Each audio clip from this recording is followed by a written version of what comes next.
everybody. Welcome to the very first installment of the Hey Dr. Kyra podcast.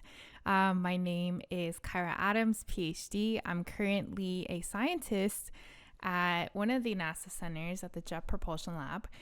Before we really get started, I just want to clarify that this is purely a personal endeavor, although my job has been identified, and that anything that I say here does not reflect the views and opinions of NASA or JPL or California Institute of Technology. Okay, so with that out of the way, today I figured I will start off from the very, very beginning and kind of tell you the journey of how I became a NASA Earth scientist.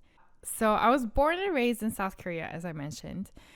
I was a wild girl. 1990 was the year of the white horse. I wrote an article about this in Science. So in the Korean zodiac system, the white horse is like this mythical creature that comes around every 60 years. So the zodiac is 12 animals. So that's 5 zodiac cycles.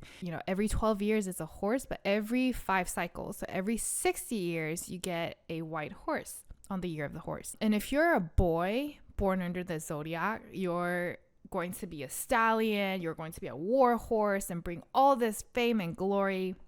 But if you're a girl born under this, you are actually going to bring your family ruin because you're too wild, you're a wild Mustang, you're going to buck away your fortune. Sociologically, there's evidence for how this influenced Korea. The birth rates for that year is a little bit wild.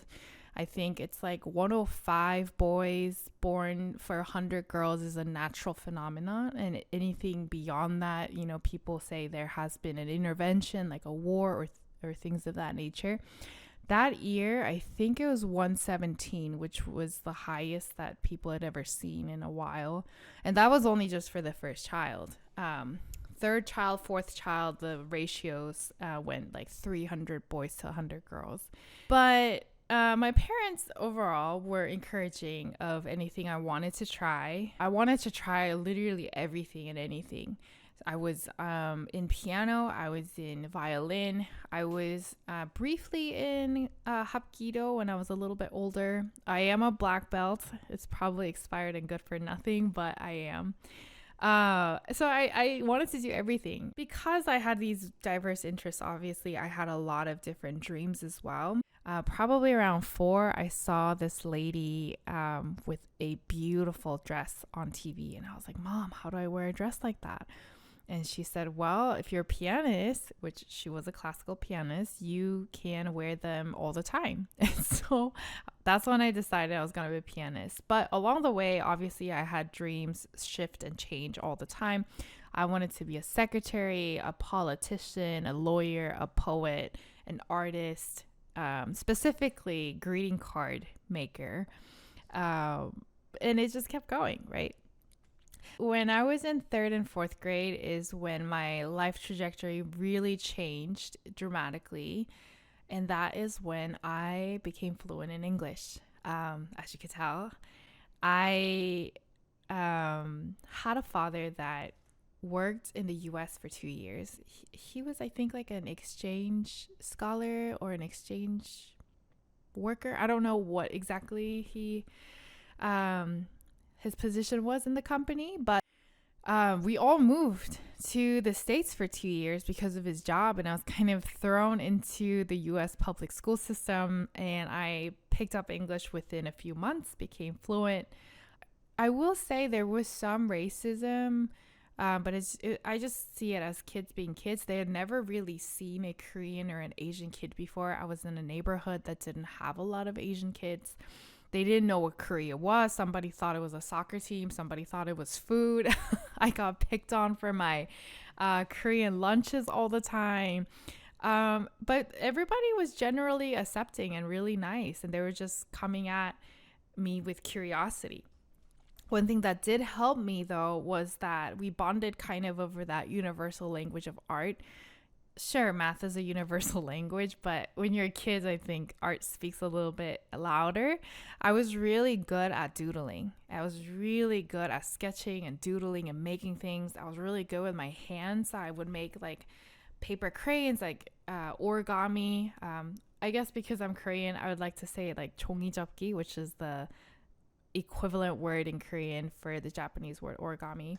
And so I would make these little things out of construction paper sitting in class because I didn't know what the teacher was saying, but the kids loved it. They were like, oh, can you make me a basketball? Can you make me the rabbit? Can you make me the crane? And yeah, and so I really bonded over that, and they really helped me learn English. They would just talk to me nonstop, and if I said anything, they would just be like, oh my gosh, like Kyra spoke a word.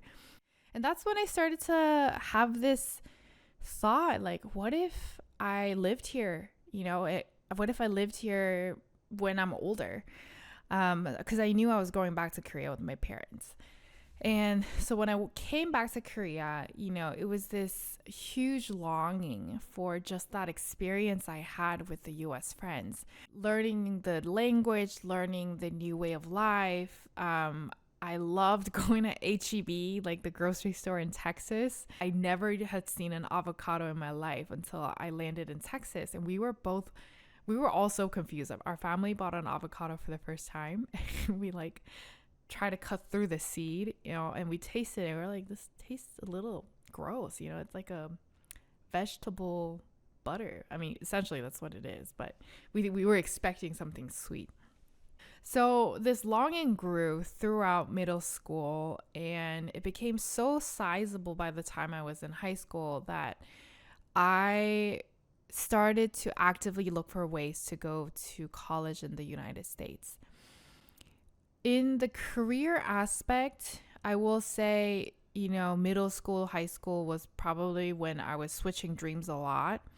But towards midway through middle school, I started becoming serious about piano again. I had been on and off of lessons since I was age 4. I did really enjoy piano out of all the instruments that I fiddled around with. I had this amazing teacher who just threw me in the deep end, and now I'm starting to realize that maybe I'm really good at being thrown in the deep end. I seem to enjoy that challenge. But she just started to put me through lessons for Franz Liszt. There's a incredibly challenging composition called La Campanella, which is like the church bells. I guess it's the church bells, but it is virtuosity to infinity. I had never trained my small muscle groups ever like that. But it was basically school. I'm off school. I go to her house. I'm there until, the wee hours of the night, 9, 10 p.m. She'd feed me halfway through. She'd give me a lesson, and then I would go home, go to sleep, do the same thing over and over again for months. We were preparing for this competition, and it was a tough training period, but it taught me oh wow, maybe I could really do this. And it felt great that I could pour my heart out into something and see the progress. Sometimes the progress is so minute that you kind of revel in the secrecy of it. I used to not be able to do this trill with this much stamina, but now I can. And it's I don't know, a trill that goes for 4 bars or something like that. Right. And so that small progress that only you can really know. I mean, of course the judges will know, but it's just a nuanced progress. That has a special feeling on its own. And so I really fell in love with piano a little bit more. I thought I was going to be able to do it for a career.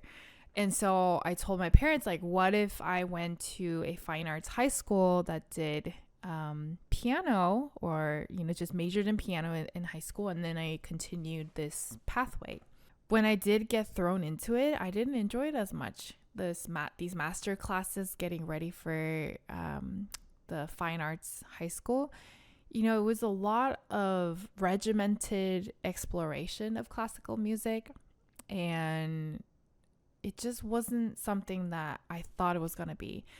But I was still toying with the idea, what if I auditioned for this school? And I was starting to build a repertoire with the piano teacher, what they like to see for the entrance exam and things like that. But something happened towards the end of middle school, pretty close to when the audition would have been, and I actually broke my finger playing basketball for class. I mean, I was really upset because it just meant that I couldn't play for a while, and it would jeopardize me trying to prepare for an audition for a fine arts high school. And so I was like, oh, I thought I was going to try out for this. And then I decided, you know what? I'm actually still pretty good at English. So my mom had really poured out a lot of resources for me to be able to retain English after I came back from the States. And I said, maybe I could leverage this to go to a foreign language high school. So in Korea, at least when I was going to school, there's like public schools, and then there's private schools for high school. And then there's these things called foreign language high schools. And they kind of, I don't know if that's what they're called still, but they kind of prepare you to study abroad. So for example, my high school, it was boarding school. So everybody lived in a dorm. And they had these things called like domestic majors versus international majors. And you all have this like foreign language that you're quote unquote majoring in. The international majors, which in our case it was the English majors, they're all preparing to go to college in an English speaking country. And so we take the SATs, we take the ACTs.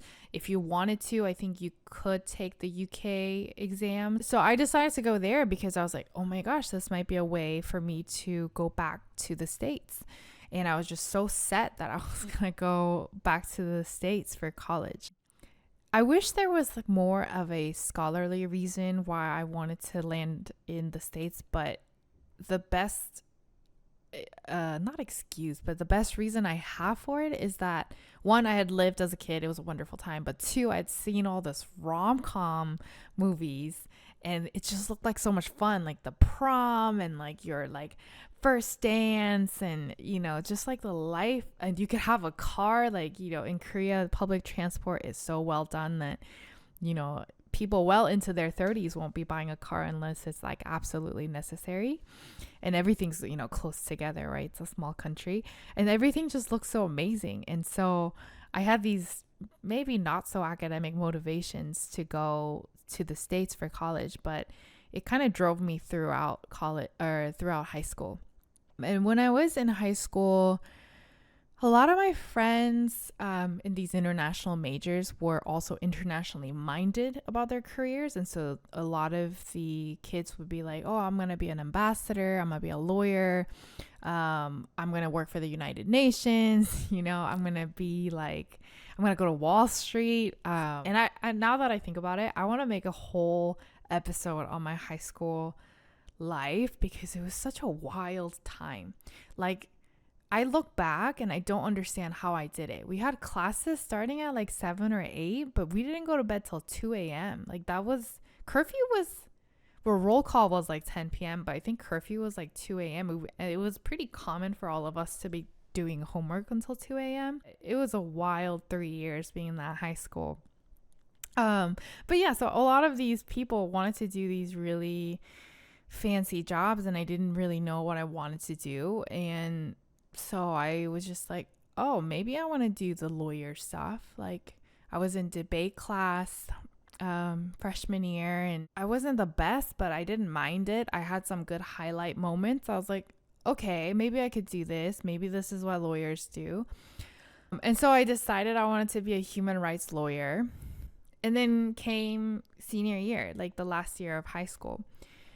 We were all applying to like early admissions for, you know, US colleges and regular. A lot of people were getting into Harvard, Yale, Princeton, Stanford, but I was not the best student. Let's just put it that way. I'm someone that gets interested in things quickly and loses interest quickly. So I had some pretty bad grades. I will say that I did terrible in chemistry.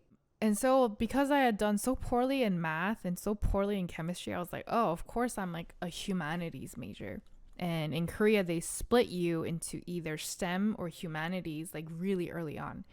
So senior year approaches, I have done all of the elective coursework with humanities courses like Latin. I've taken microeconomics, macroeconomics. I did law and society, like philosophy, ethics, things like that.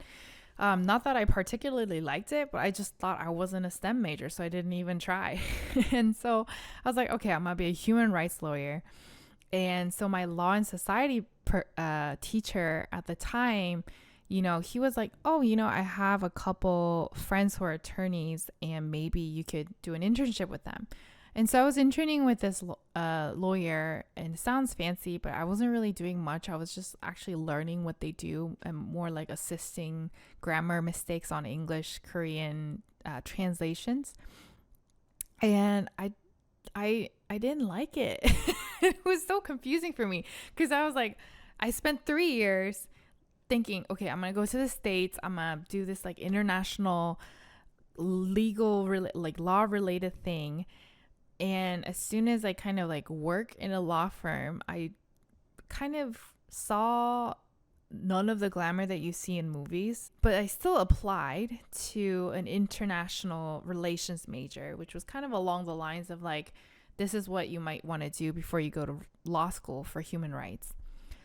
So I applied to early admissions. I actually got into USC, University of Southern California. Go Trojans. I was almost a Trojan.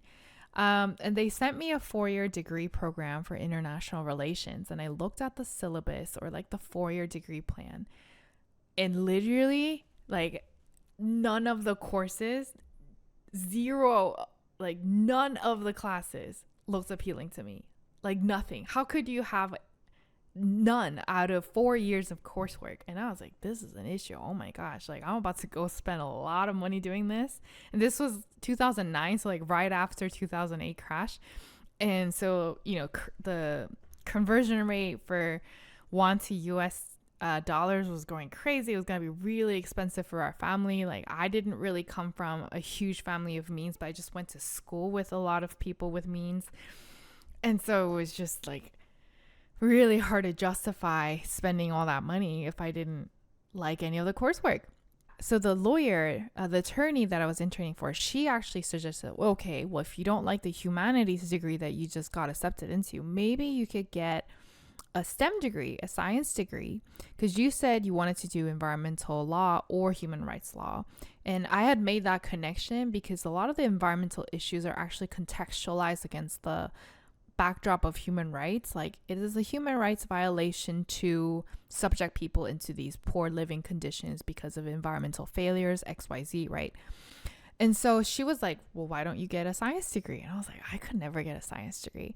I took a hard look at my grades and I saw that freshman chemistry, I did terrible. I'm pretty sure I got like a C, maybe B, C minus. I don't know. It was very close to failure. The only reason I got like maybe a B or a passing grade was because they adjusted like the percentage of your exams for the entire semester at the very last minute.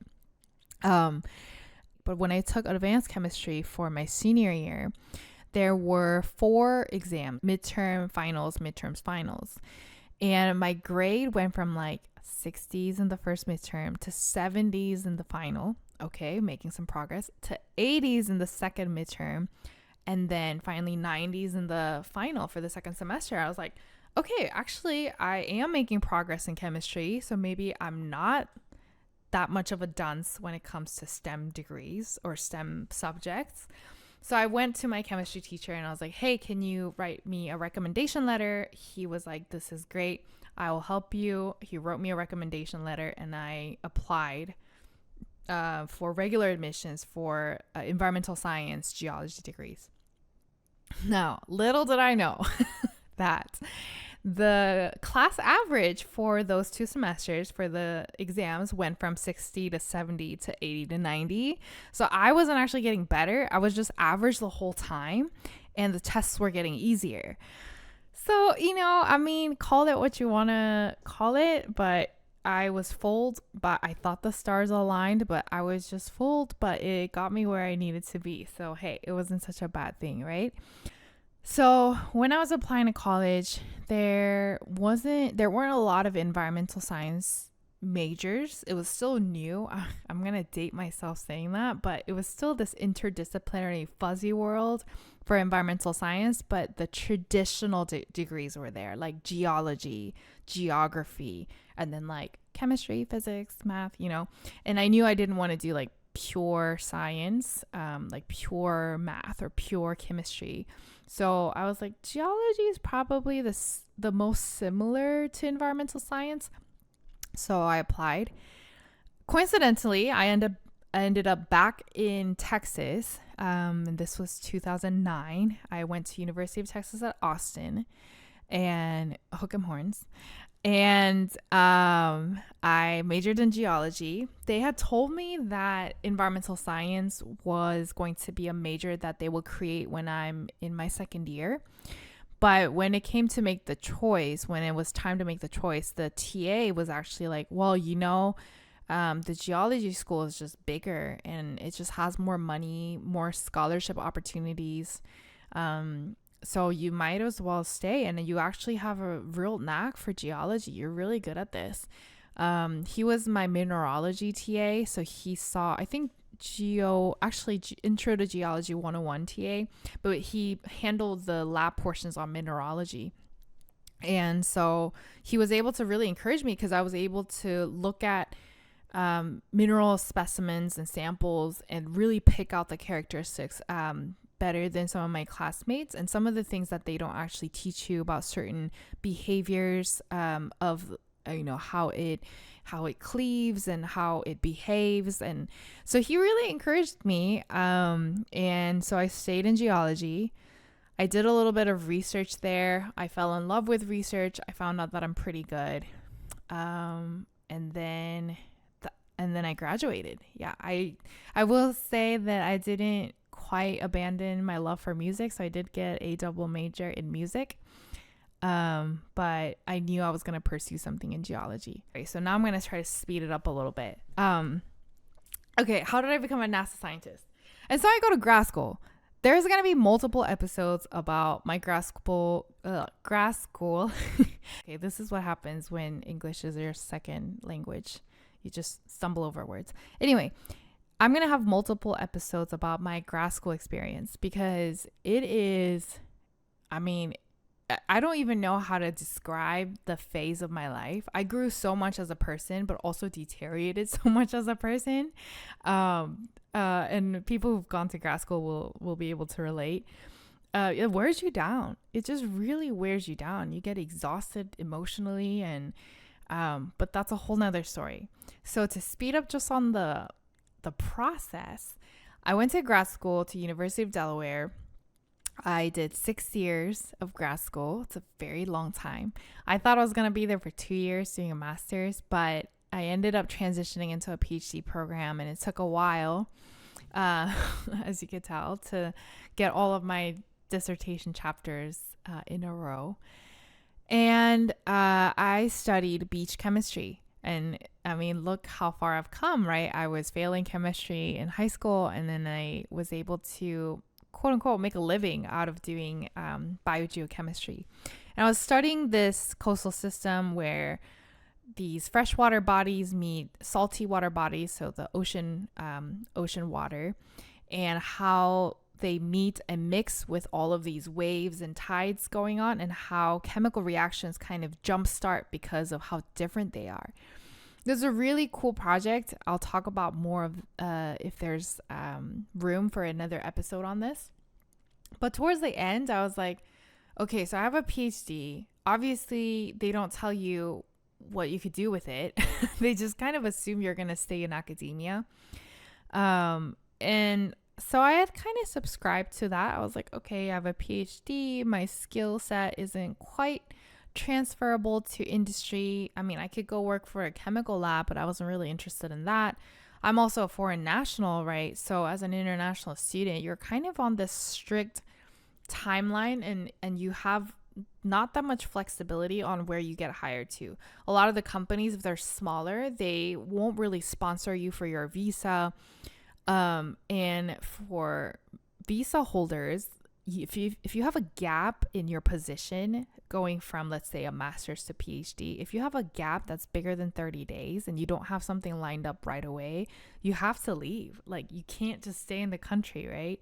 So for me, it was really stressful, and I'm approaching the end of my degree, and I was like, okay, well, I guess I'll just go be a professor somewhere. That's all I kind of know as a career choice. My dad actually wanted to be a professor, and so I thought, why not? All right, why not? Then the wildest thing happens. I went to this conference. It's called the American Geophysical Union, AGU. It sounds real serious, right? It is real serious. But it's a giant reunion of all the colleagues that you ever have worked with, you went to grad school with, that you ran into at some other conference. It's really fun once you start getting a handle of it. And I ran into this person who stopped by my scientific poster. He was like, you should work for NASA. I was like, what? And I'd never met this person, right? And he had asked me questions about beach chemistry, and we had a really good chat, but what? NASA? Like, what? So he was like, you should work for NASA. You know, NASA does a lot of earth science. And this whole time I was like, well, I think science should really be done in the field. Like, that was kind of my scientific philosophy. I was really about, and NASA does everything with satellite. Most of their innovation is in satellite data, right? And so when he said that, I was like, well, first of all, I'm not US citizen. I can't work for NASA. And second, I really think there's a lot of value in going out to the field, sampling things and looking at things, within that Earth system. And I didn't really have a lot of faith in remote sensing. So, insertion of remote sensing definition here. So remote sensing is any kind of technology that you can utilize to measure an Earth phenomenon from space. And I would even say from airborne settings is also remote sensing. So airplanes flying versus satellites flying. But I just really didn't know about remote sensing, and I was very much a hands-on field person. I was there digging sand for groundwater samples. I did experiments in lab, and so it had never occurred to me that I could work for NASA. People also think that NASA only does space, but NASA, if not more, spends as much money on earth science as they do in like space exploration. So there's a huge earth science opportunity for that. And I mean, what better way to observe the large scale processes of Earth, than from the vantage point of space? And so he just put that idea in my head, and he actually showed me this opportunity called the NASA Postdoctoral Fellowship, where even if you are a non-US citizen, you can still apply and get the fellowship and do work for one of the NASA centers. I think the whole process of me writing the fellowship, I think could have another shorter episode on that, because there's just so many details to consider. But long story short, just for the purposes of this episode, I got it. It took a few tries, I'll be honest. And then I landed at the Jet Propulsion Lab. This was in 2019. And even then I was like, I'm not staying here. I'm not staying in LA. Like, I'm going back to be a professor as soon as I'm done with this postdoc, because even then it hadn't occurred to me that I could still actually be a permanent employee of a NASA center. Quick clarification about the Jet Propulsion Lab and NASA. So I am technically, although me and my colleagues are oftentimes branded as a NASA scientist, or NASA JPL scientist. And the logos for NASA and JPL are always kind of together. They're always branded as a package sometimes. Well, so always and sometimes is contradictory, but you get the point. We're not NASA employees. So JPL actually is older than NASA. So JPL was founded earlier than NASA was. And we're a NASA center, like we're a NASA affiliated center. But the HR, the human resources, like the people actually working there are employees of Caltech, California Institute of Technology. And so there's this joint management between NASA and Caltech. So I just wanted to throw that out there if someone decides to give me technicality crap about how I'm actually not a NASA scientist. But anyway, so there's a clarification. But it just hadn't occurred to me that I could permanently work there. And it's incredibly hard to find a position. But towards the end of my postdoc, I got a lot of guidance from my mentors on what makes someone appealing for NASA to hire them. Unfortunately, because we're not like a for-profit company, we can't just go and expand in terms of infrastructure as easy. So let's say if I'm Tesla or Google, I could go buy a piece of property or buy a chunk of land and build up my company and kind of expand. But the hiring process for NASA, because we're a federally funded research center, you can't expand the infrastructure as fast or as efficiently. And so because you're kind of limited on that footprint of growth in terms of buildings and land, the amount of people that fill that is also going to be limited as well. And so there's not a lot of redundancy in the expertise. I think that's the best way to say it. So if there's someone who's incredibly good at A, it might be better for you to be really good at A prime or B rather than also be good at A. Does that make sense? I don't know. So they actually strategized with me and helped coach me a lot on how I can translate some of my science background to what NASA would want. One thing that's been really interesting for me to learn is that JPL kind of works like a company. It works like corporate system, although it's a federal research center. It's not like a university where I could kind of build my own program and do research on things I'm excited about. It feels a little bit more like we have this corporate agenda, we have this mission, we have this calling, and we have to go fight for it. And so that sense of like larger scale, grand scheme mission has been really exciting for me to learn and be a part of. And that is how I ended up here. Okay. And so that's where I'll leave it for the first episode. I know it's been a lengthy process with not a lot of like fun details along the way. I will say there's a lot of like smaller nuanced stories that I do want to share about the process.